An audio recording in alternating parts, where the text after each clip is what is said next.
What's up? What's up? So, numero one, trying this out. Calling this Raptor Rants.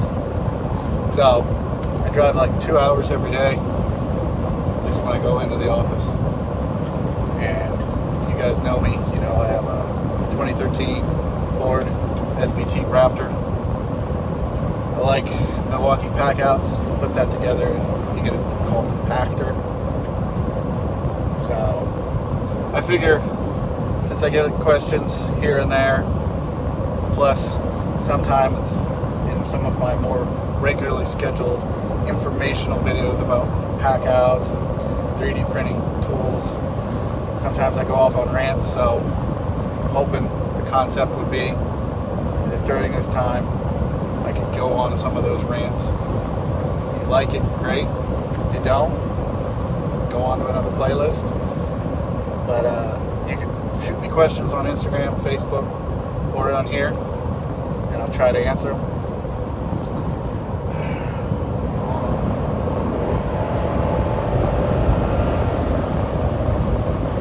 So, a couple questions I have had been asked is a Raptor. Why?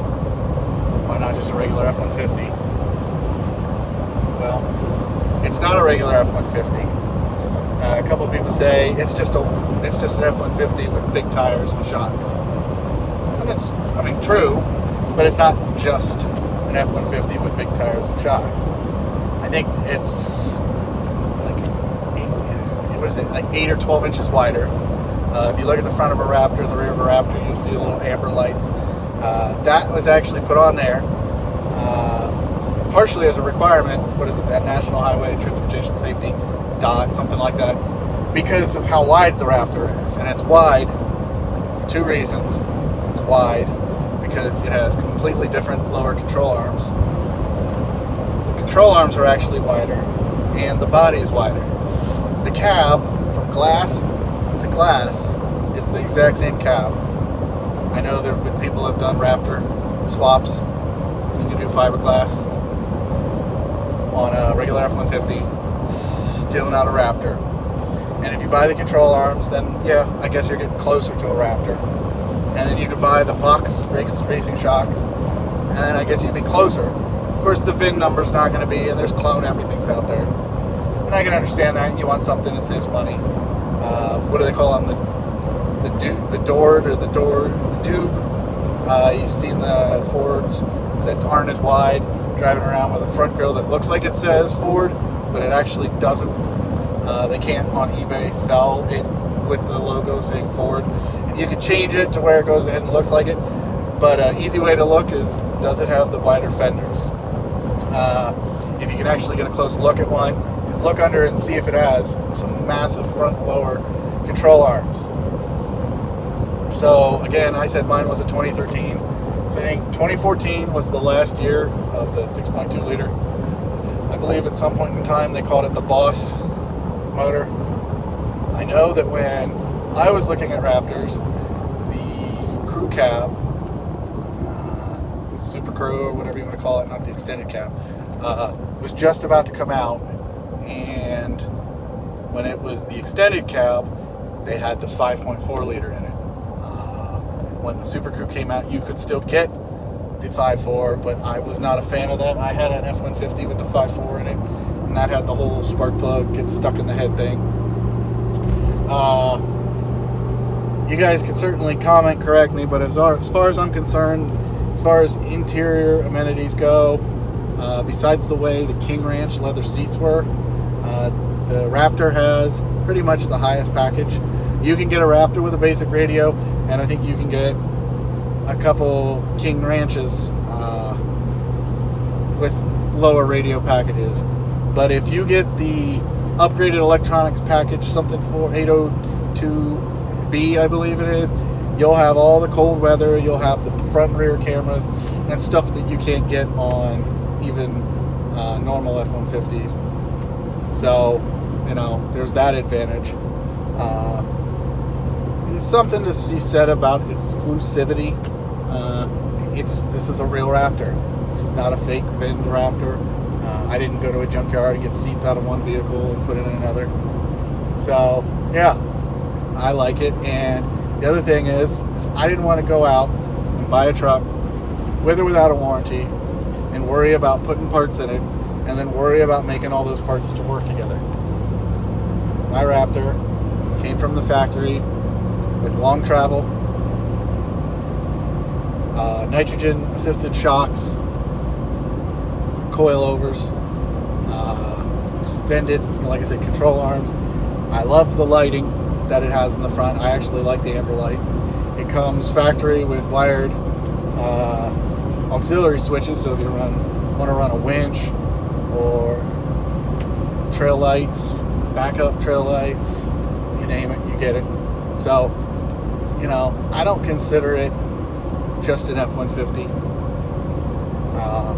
I had, what was it, a 2004 F-150, and it was a nice truck, and it was the 5.4, and it had a lot of power for being just, you know, a basic truck. But something about the Raptor and the 6.2 liter specifically. I know there's Gen 2 Raptors out there that have the EcoBoost, and I know there's always on all the Raptor groups, there's posts left and right. As far as I'm concerned, it still just doesn't seem the same. And I love turbo cars.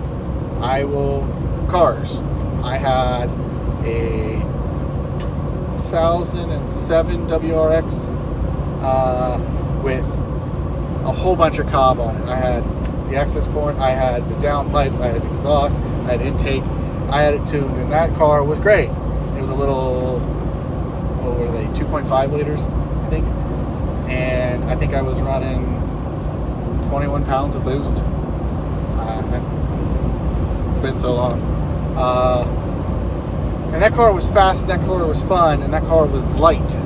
And I love the way it sounds, especially Subarus being boxer engines with a turbo. Something about it, to me, it sounded less farty, like other turbo cars. And then I wanted something that was a little bit bigger and a little more horsepower. It wasn't necessarily just about the horsepower, but I wanted something that was a little bit more refined. So I got a 2009 335 XI, and that was with the N54, and that was a twin turbo, not the bi-turbo, or not the progressively one size impeller with a slightly bigger right down stage of it turbo. It was the actual twin turbos, and I had an exhaust and intake, and I had a cob on it as well. And that car was fun. That car was fast. You gave it gas. Being that it was a 3 liter already, it didn't have that much turbo lag, because 3 liters already big as far as the turbo car goes. And then the access port, the free-flowing exhaust, the intake, it just did well. But that was also a car that wasn't towing anything. And I've heard a few good Gen 2s, but not many. In fact, most of the Gen 2s I've ever heard, we were in Hawaii, and there was a couple Raptors that I saw on the island, and they were driving by, and it honestly just sounded like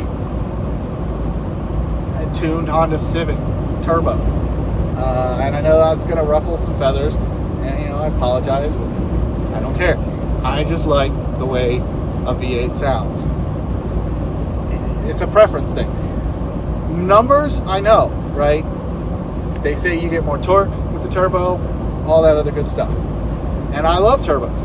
I want to build a bastard hybrid.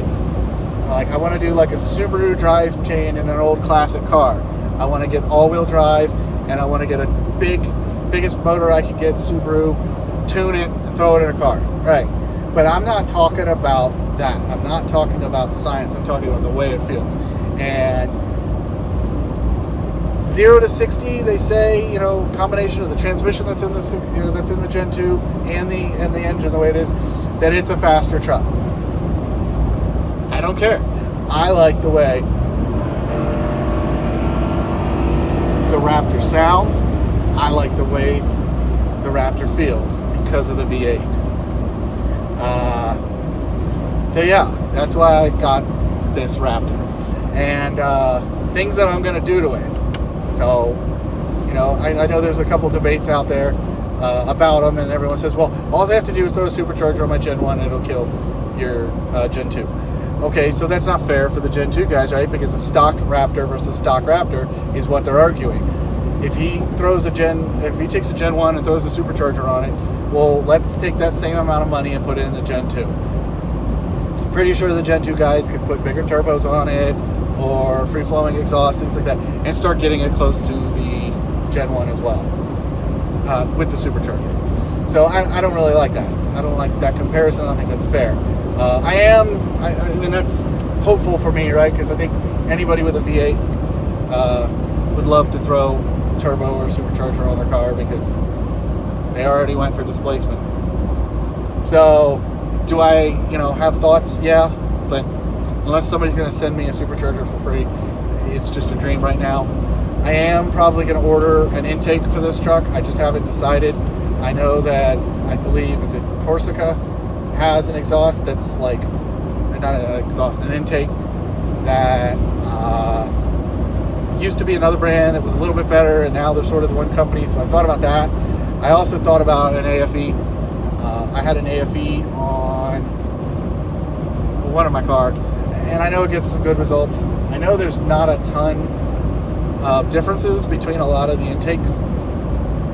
So right now I'm just sort of, going through the stages. I do want to throw a chip on it. I want to eliminate the lag that they put in most of the modern cars on the accelerator pedal, and I don't want to do a pedal commander because I want to also be able to tune the engine. Definitely an exhaust. I want the, Corsica Extreme. That thing sounds amazing. I think that with an intake on this truck really wake it up.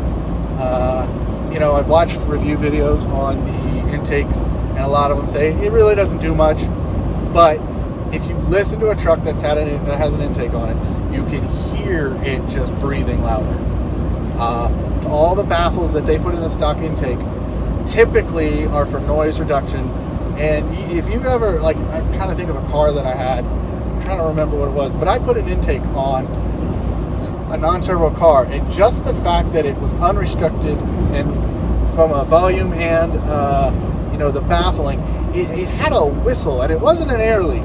It had like a, sort of like you could hear that back pressure when the throttle body closed, and that's what happens when you get rid of all of the, hey, I want my car to sound quiet because I'm the general consumer and I don't want, my truck to be loud.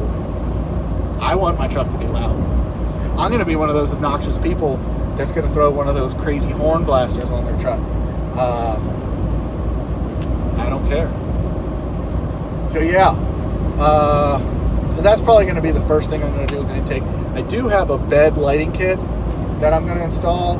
Just right now my Chevy C10's in the shop, and I really want to pull this truck in to do that. I built a pack out bracket that attaches to a piece of pressure treated plywood that I can bed liner. Then I put it in the back, so when I want to lock my toolboxes in, I can. I took that out to go ahead and put another coat on and put some weep holes in the wood. So I need to take that back apart, drill the holes, give it a new coat. When I do that, I'm going to attach it in a more permanent way without modifying the bed. So the hopes would be to, when I get in there to do that, to go ahead and put the lighting kit in. I got one that has, like a little wireless turn on, so if I was in the cab and somebody was unloading something, I'm going to wire it to one of these aux switches where I flip a switch and it'll just turn on.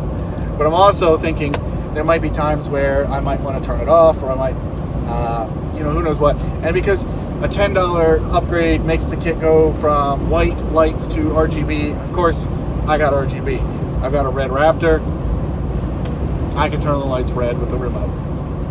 So if I was getting out of the truck and I was in the bed and I had the engine off, but I wanted some light, I could flip the switch. And then when I was done, if I didn't want to get back in the cab, I could flip it off.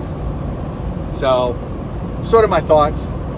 I got a bunch of other things that I'd love to ramble on about. I sort of just want to see what you guys think about this. Certainly, my thought is if you ask me a question, I'll try to answer it as honest as possible. If you want to know stuff about pack outs, 3D printing, pack out bins, tool organization, certainly do that. If you want to know stuff about systems administration, networking, things like that, certainly could go into it. My channel is called Jake of All because I'm pretty much a Jake of all trades. I've done some flipping, I've built garages, I have completely remodeled houses, done lots of kitchens and bathrooms. I stay at a Holiday Inn Express at least twice a week, so I know everything there is to know about, Sparky type stuff, low voltage.